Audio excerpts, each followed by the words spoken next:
제자를 선택하신 예수님께서 복음의 첫날 어디로 가셨죠? 어디로 가셨죠? 가버나움으로 가셨습니다. 네, 가버나움. 괜찮습니다. 잊어버려도 괜찮습니다. 뭐 일주일 지나면 한 80%는 누구나 다 잊어버리니까 기억하시는 분은 아주 특별한 사람인 거고 잊어버리신 분은 다 누구나 다 그렇습니다. 가버나움으로 가셨어요. 근데 가버나움에서 어디로 들어가셨죠? 회당으로 들어가셨어요. 거기 들어가셔서 놀라운 권위로 가르치셨습니다. 사람들이 예수님의 그 권위에 깜짝 놀랐잖아요. 뿐만 아니라 귀신 들린 사람의 귀신을 내쫓으셔요. 또 사람들이 깜짝 놀라요. 예수님의 권위에, 예수님의 권세에 깜짝 놀랍니다. 자, 이렇게 회당에서 첫 복음의 사역을 시작하신 예수님은 회당을 나오시더니 베드로의 집으로 가십니다. 그럼 베드로를 신방한 것이에요. 베드로 집에 신방한 이유는 베드로의 장모님이 심한 열병으로 누워 있습니다. 그래서 예수님께서 베드로의 집을 신방하시게 돼요. 베드로의 집은 당연히 동생 안드레의 집이기도 합니다. 같이 살았던 것으로 보여요. 원래 베드로는 베세다 출신이지만 이 가버나움에 와서 살고 있었습니다. 예수님께서 베드로의 집으로 들어가시니 베드로의 장모님이 누워 있습니다. 예수님을 보시더니 아마도 그렇게 손을 내밀었던 것 같아요. 예수님께서 조용히 가셔서 그 손을 잡아 일으키십니다. 성경은 그 순간 베드로의 장모가 일어나 예수님을 시중드니라 그 말씀하고 있어요.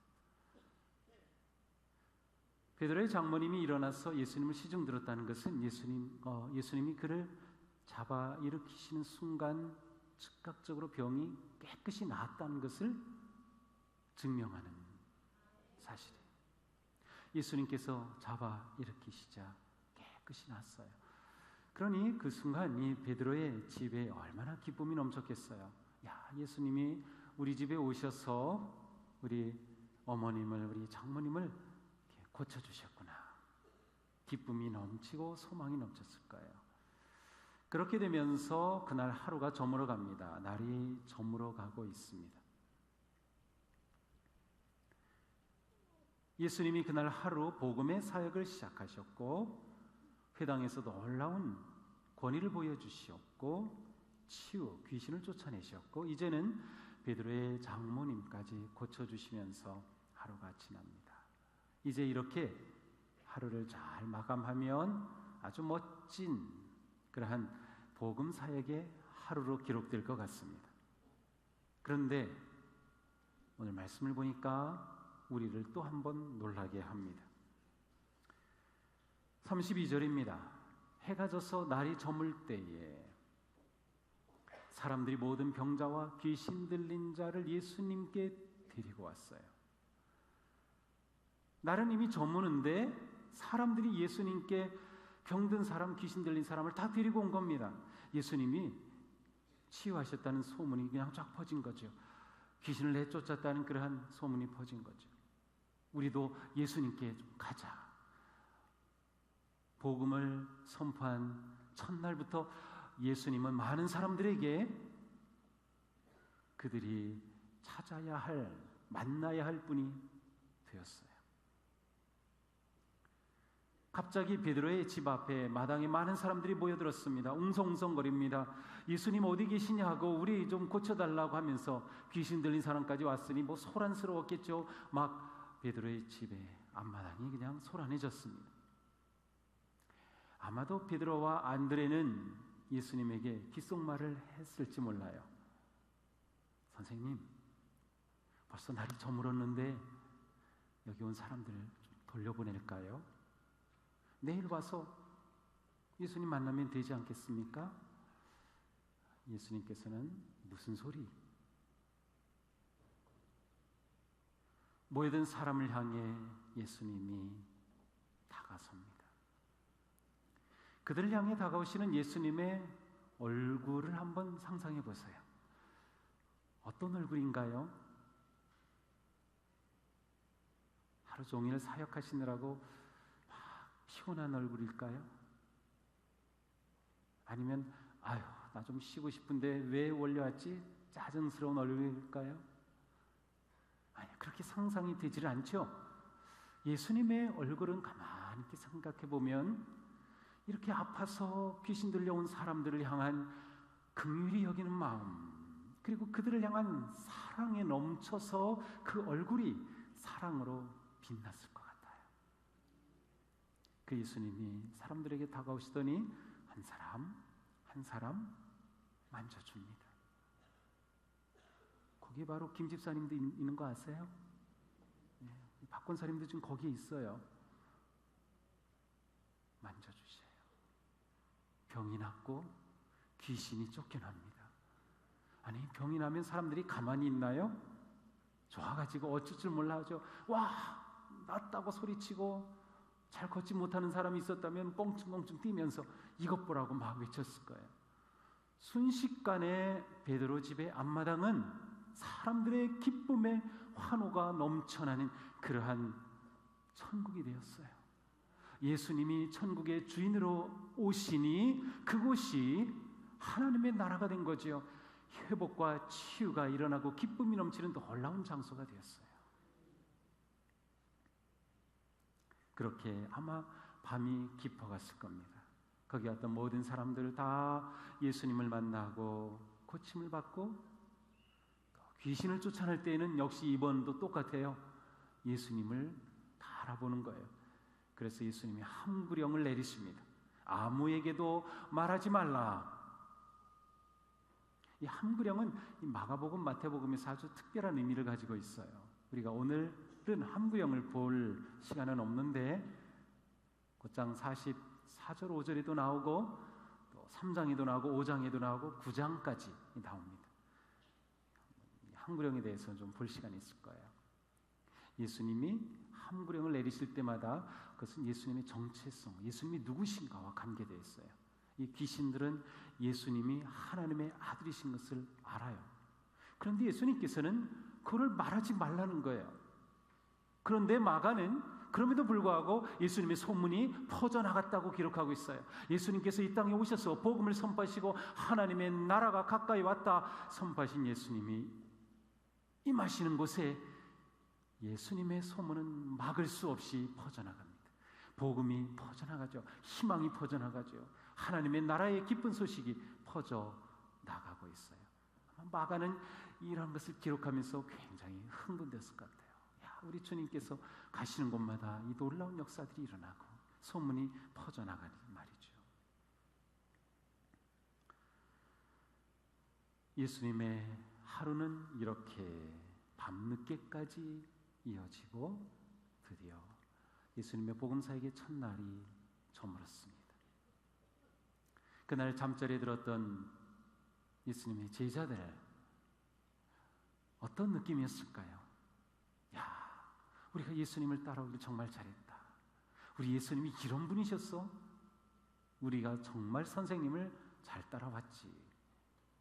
내일은 또 무슨 일이 있을까? 그들은 기대와 흥분 가운데 아마 잠을 제대로 이루지 못했을지도 모릅니다. 다음 날이 되었습니다.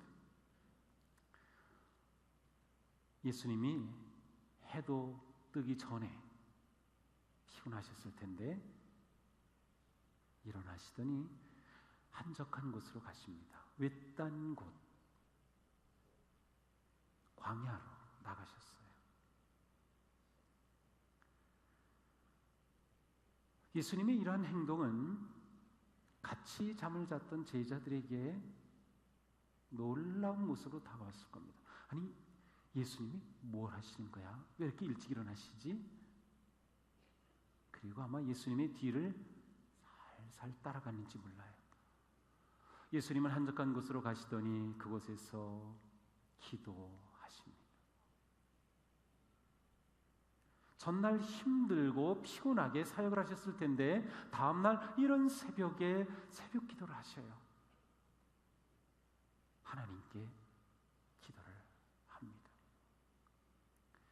날이 밝으면서 사람들이 또 몰려옵니다. 그래서 예수님의 제자들이 바로 예수님이 있는 곳으로 찾아가서 그렇게 말하죠. 모두 선생님을 찾고 있습니다. 이른 아침부터 예수님을 찾아왔어요. 예수님께서 말씀하십니다. 가까운 여러 고을로 가자. 거기에서도 내가 말씀을 선포해야 하겠다. 나는 이 일을 위하여 왔다.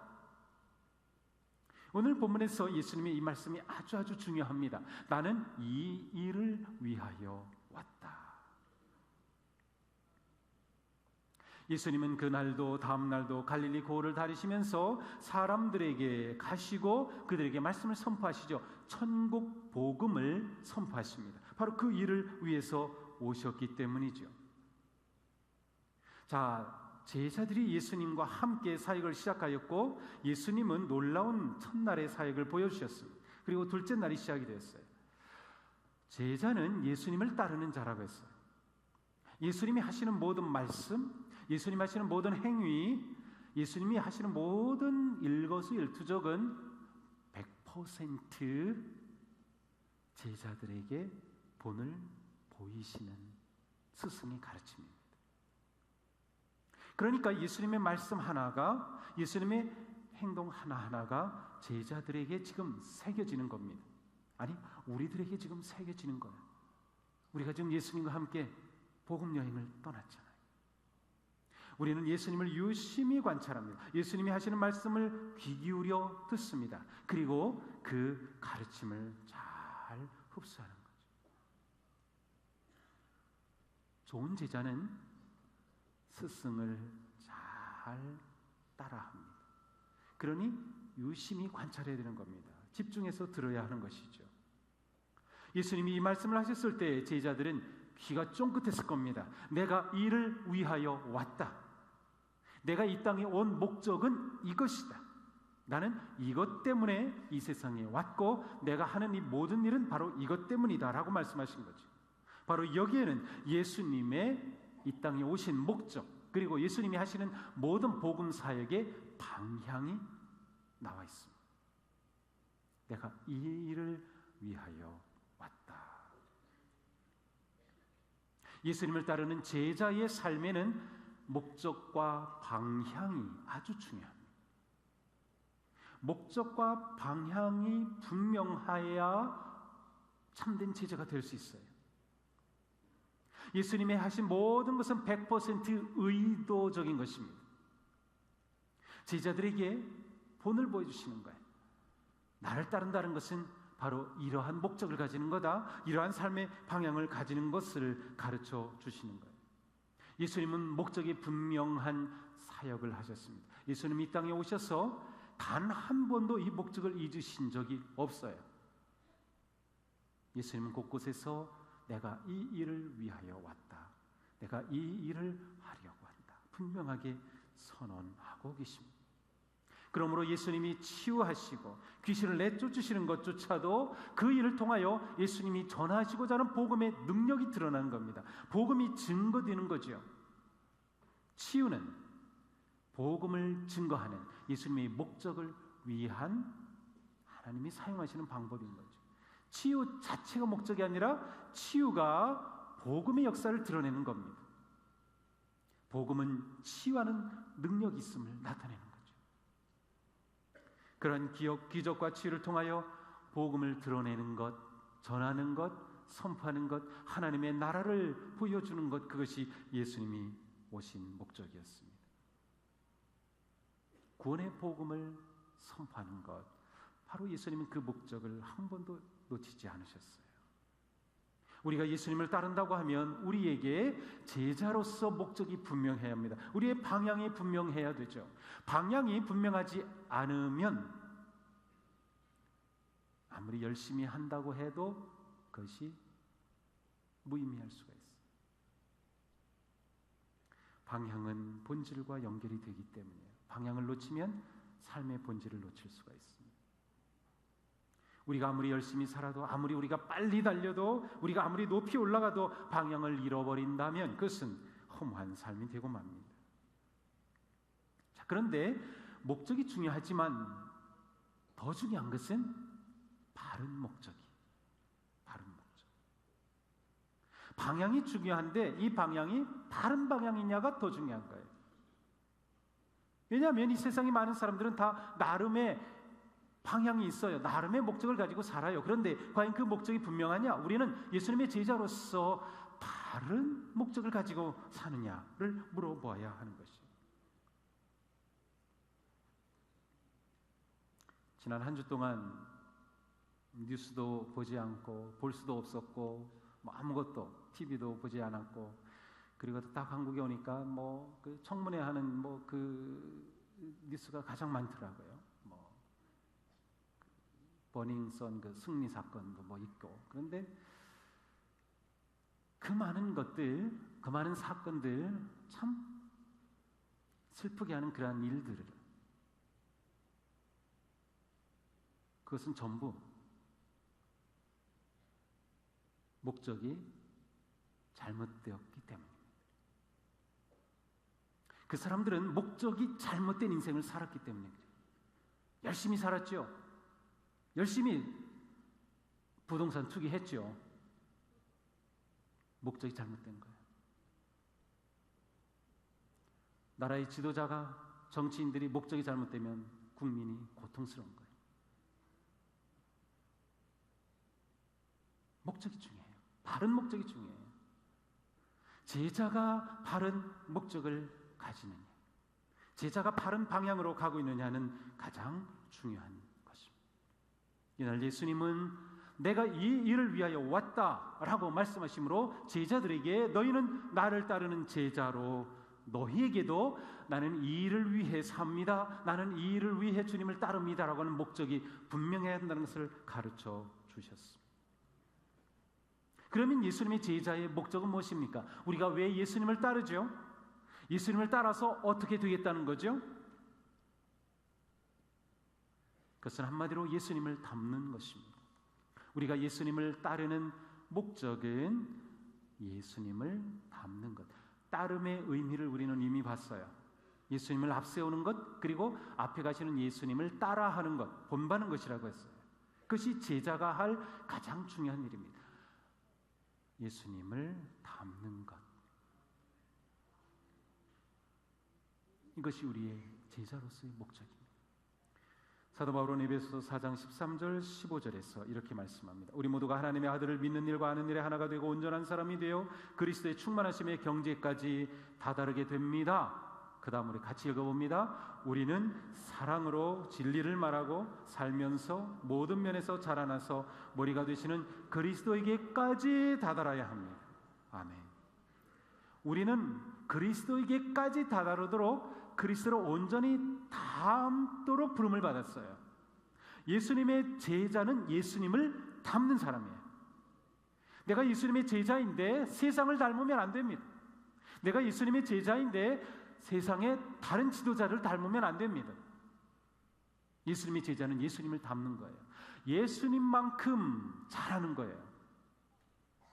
우리에게는 무엇이 있어야 되는가? 그리스도를 닮으려고 하는 열망이 있어야 됩니다. 나의 영적 성장에 대한 열망이 있어야 돼요.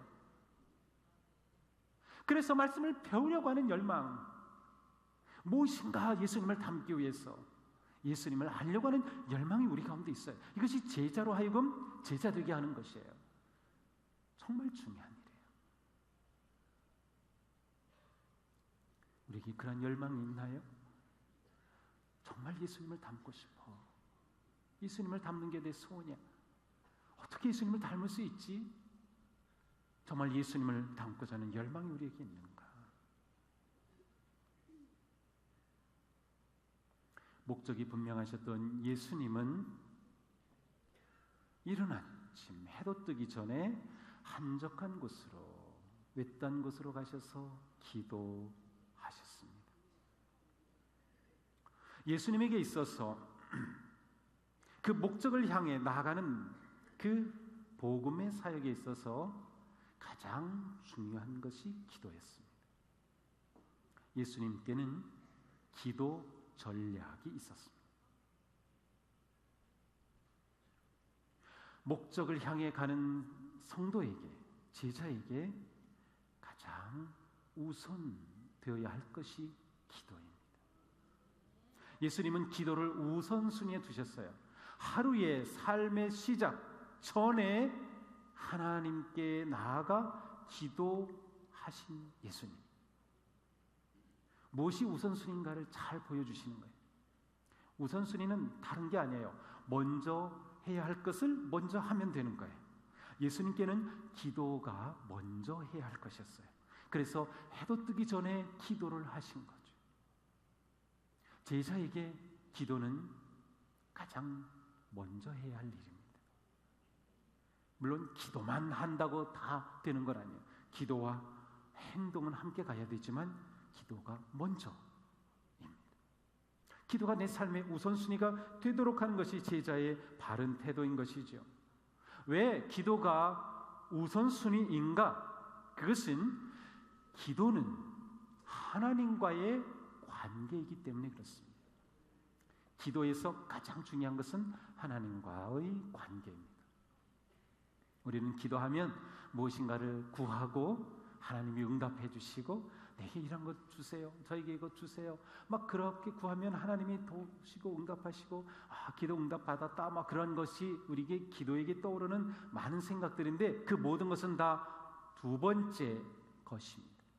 기도에 있어서 가장 중요한 첫 번째는 하나님과 나와의 관계입니다. 기도가 중요한 이유가 여기 있습니다. 기도가 멈췄다는 것은 하나님과의 관계가 끊어진다는 뜻입니다. 기도가 없다는 것은 하나님과의 관계가 멀어진다는 뜻입니다. 기도 자체는 하나님과의 깊고 친밀한 관계의 통로이기 때문에 예수님에게 기도가 중요했던 것은 예수님은 기도를 통하여 아버지 하나님의 뜻을 알았고 그 뜻을 이루는 것이에요. 예수님이 이 땅에 오신 목적을 내가 이를 위하여 왔다. 어떻게 예수님은 그렇게 계속해서 목적 있는 삶, 방향이 있는, 초점 있는 그러한 사역을 하실 수 있었을까?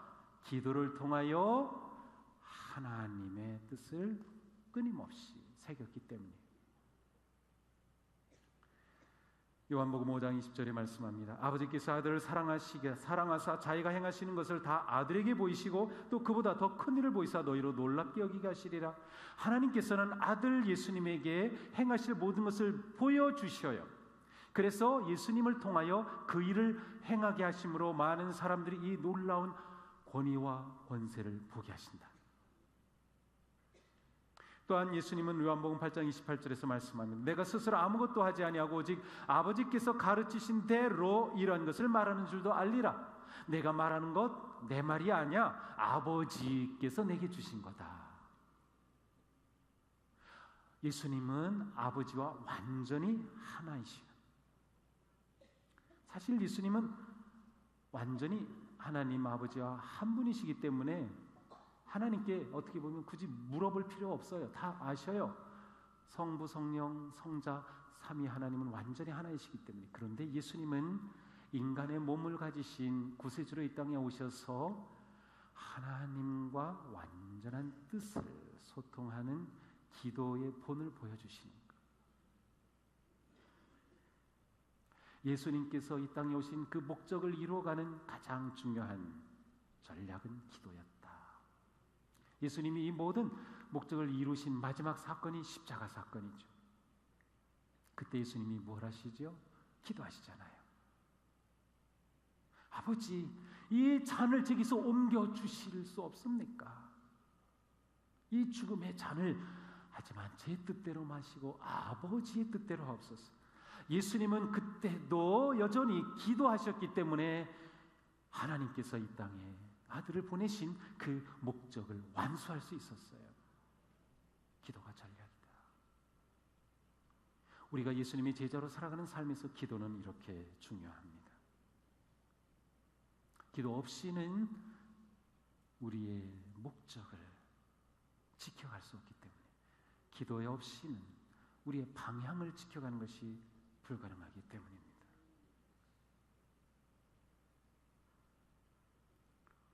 방향 잃은 성도, 방향을 잃은 교회는 기도를 잃었기 때문에 그렇게 되는 거예요.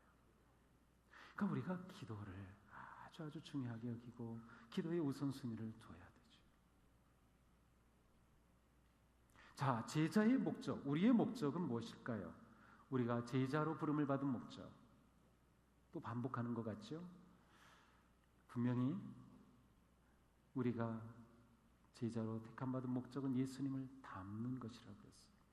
자, 그런데 예수님의 말씀을 보니까 내가 이 일을 위하여 왔다, 내가 전도하리니 이를 위하여 왔다고 말씀하신 예수님은 제자들에게 마가복음 16장 맨 마지막 15절에서 이렇게 말씀하셔요. 너희는 온 천하에 다니며 만민에게 복음을 전하여라.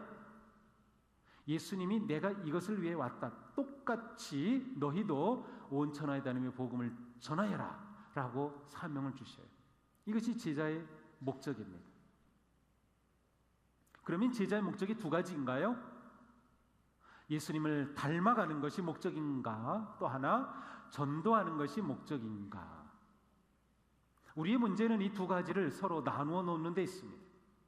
예수님을 닮는 것 따로, 전도하는 것을 따로 생각하는 것이 우리의 문제예요. 우리는 이 둘을 연결해야 합니다. 연결해야 돼요. 요즘 시대는 연결을 잘하는 사람이 성공합니다. 연결을 잘하는 사람. 엄청나게 많은 정보들이 있어요. 잘 연결해야 돼요. 예전엔 상상하지 못했던 것들이 다 연결이 되고 있어요.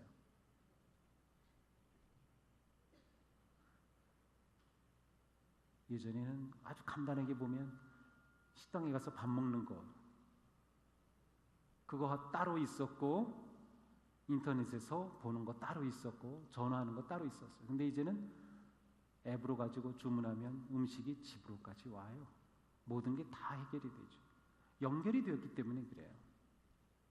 우리의 신앙은 이게 연결이 돼요. 두 가지가. 너희가 온 천하에 다니며 복음을 전하라. 어떻게 전합니까? 삶으로 전합니다. 예, 물론 말을 하죠. 그런데 그거보다 더 중요한 것이 삶입니다. 그리고 삶이 있을 때 말이 권위가 있습니다. 우리의 삶은 예수님을 닮는 것이 목적이죠. 그래서 우리 안에 예수님이 계셔요. 예수님이 우리 안에 계셔서 우리가 예수님을 닮은 말을 하고, 예수님을 닮는 생각을 하고, 예수님을 닮는 행동을 하죠. 그러한 삶에서 조금씩 계속 성장하죠. 자, 그렇게 되면 우리가 삶 속에서, 가정에서, 직장에서, 사회 속에서 우리가 살아가는 모든 관계 속에서 만나는 사람, 그 사람이 나를 봅니다. 느낍니다. 확인합니다. 하는 말이 뭔가 달라요. 살아가는 삶의 태도가 뭔가 달라요. 어려움을 대면하는 자세가 달라요. 행동도 달라요. 왜 다를까요? 예수님이 계시니까. 내 삶에 있는 그것이 겉으로 드러나기 때문이죠. 우리 안에 있는 그것이 우리의 말로 표현이 되고, 행동으로 표현이 되고, 표정으로 표현이 되고, 생각으로 표현이 돼요. 전도는 내가 예수님을 닮아서 예수님을 닮은 행동이 다른 사람에게 복음의 영향을 주는 거예요. 그때 내가 교회로 초청을 하고 복음으로 초청을 할 때 그 말에 권위가 있는 거예요. 이것을 놓치면 우리는 균형을 잃어버리게. 예수님이 우리에게 주신 사명은 분명합니다. 온 천하에 다니며 복음을 전하라. 우리 교회가 예수님을 주님으로 모시고 예수님을 닮아가는 성도들로 가득한 교회가 되면 우리는 이 세상을 향해 그리스도의 복음의 희망과 빛으로 선한 영향을 끼치게 될 겁니다. 우리가 이 일을 위해 제자가 된 거예요. 이 일을 위해 부름을 받은 거예요. 우리의 삶이 그렇게 중요합니다. 우리의 행동이 그래서 중요해요. 우리의 말이 그래서 중요합니다. 우리 안에, 내 안에 무엇이 있는가? 내 안에 누가 있는가? 과연 우리는 예수님을 따르는 예수님의 제자입니까?